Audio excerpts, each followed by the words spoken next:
Hello, my name is Suzanne Steer. I am a graduate student in business education at the Indiana University of Pennsylvania. In my years of experience, I have found in coordinating that with the right elements, you can provide an effective and time-efficient business meeting. I will be teaching you these elements of coordinating today.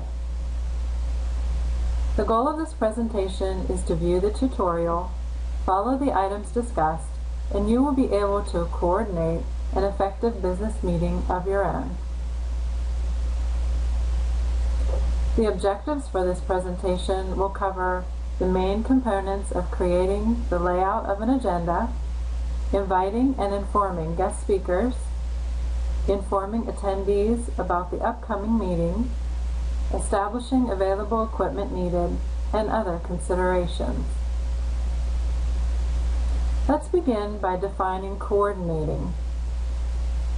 It is to organize something complex where numerous people are involved, that their contributions together form a coherent and efficient whole. Have you ever been to a meeting or event that was unorganized, where you found yourself thinking, what is going to happen next? Who will be directing the meeting? How will it be managed? And what is the purpose? Meetings are unpopular because they take up time. However, there are good meetings and bad meetings. Meetings can be an excellent use of time when they are well run. Unfortunately, the converse is also true, and it seems that time-wasting and poorly run meetings are far too common. This presentation will help you to establish the appropriate elements to bring together a well-coordinated business meeting for all attendees and guest speakers.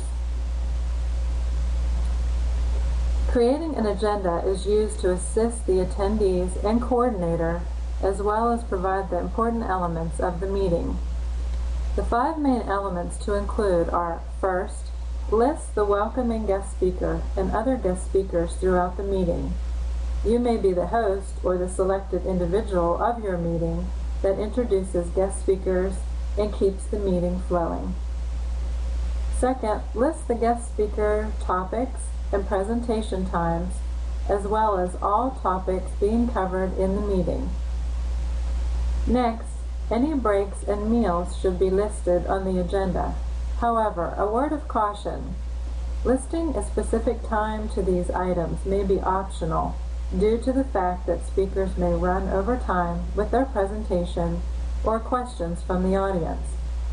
It is suggested to list, for example, that a break and lunch are provided on the agenda, but omitting the actual time to account for runover.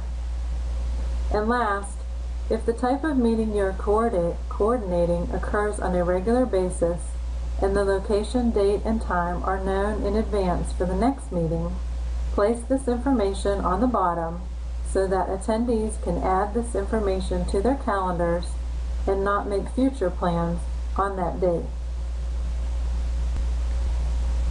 Additional agenda items.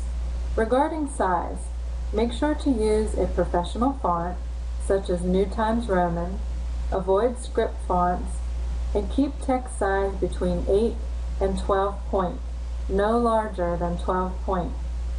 Optional graphics can enhance the look of an agenda, such as a business graphic, or if the meeting has a theme. Be sure to keep it professional, and if using someone else's picture, obtain their permission first. There will inevitably be revisions to your agenda during the creating process.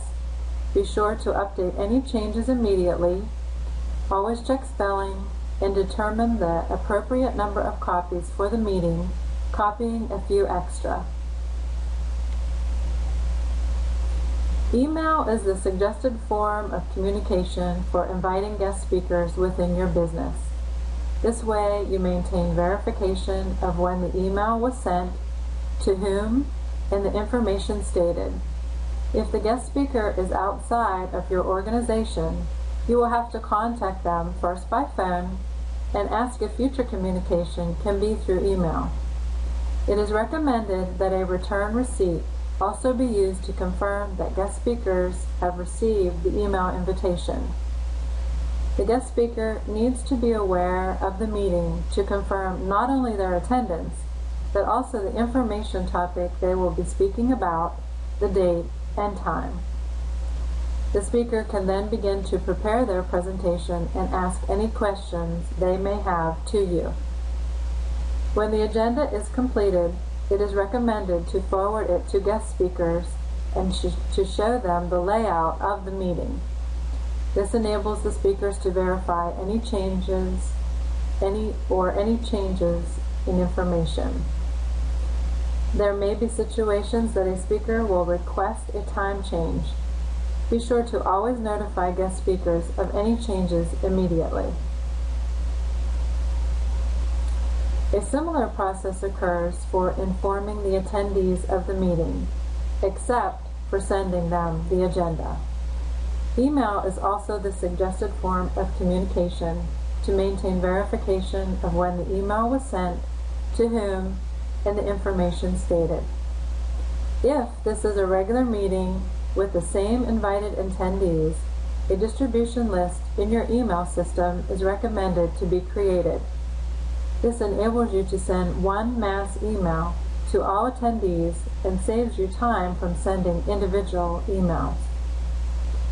The email should ask attendees to verify their attendance to the meeting by only replying if they are unable to attend. This way, you will not have numerous employees emailing you, especially if there is a large number of attendees. Keep a list of those who are unable to attend, and after the meeting has taken place, forward them the agenda and any other handouts from the meeting. And always be sure to notify attendees of any changes, especially if the meeting needs to be canceled or rescheduled. Be familiar with the types of equipment available for your meetings. Verify equipment your guest speakers need for their presentations and the availability of any equipment needed. In setting up, be sure to test all electrical equipment for proper functioning prior to the meeting, and always have a backup plan in case of a power outage by providing either a whiteboard or a chalkboard. Other items to consider. Name tags provide effective communication in learning new names and putting a face with a name. Evaluation forms help coordinators establish results and feedback from meetings to help improve them. A food menu is usually established from prior meetings. It is adjusted or changed periodically and is based on the number of attendees at each meeting.